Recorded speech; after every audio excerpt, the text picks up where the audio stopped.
In today's reading from Genesis, we read, "He waited still another 7 days, and then released the doves once more. And this time they did not come back." Picture life on Noah's Ark, assuming it was real rather than symbolic. Imagine a dozen people cooped up with hordes of animals for weeks on end. Think of the noise, the stench, crying children and squalling adults. Think of wondering when it would end and the fear of what would happen next. Imagining life on the ark gave me a different perspective on ending of today's reading from Genesis.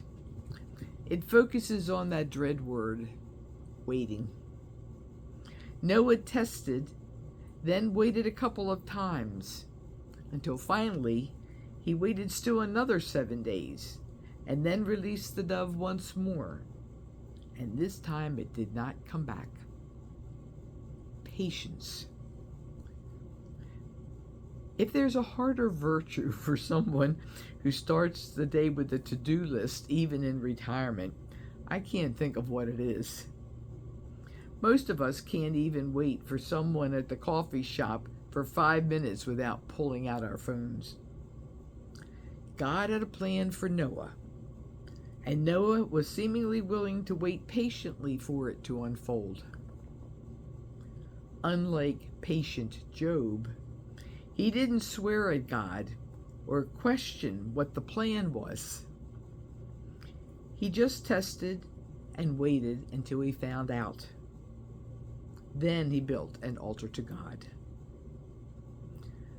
There's a message for all of us impatient, driven people. When we have problems, especially with those involving other people that we are helpless to solve, we need to turn things over to God and wait for His plan to be revealed. We can call for help and suggest how God respond promptly, but God may have different ideas. Maybe what we can learn from our trials will make us a better people.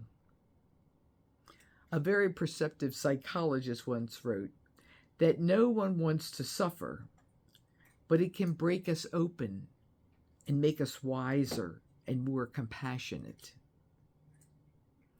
Tough as it can be, we just have to trust God's infinite wisdom, love, and mercy. Like Noah in today's reading, we have to learn to live through our trials at God's pace, not ours. And that, my friend, is patience. Amen.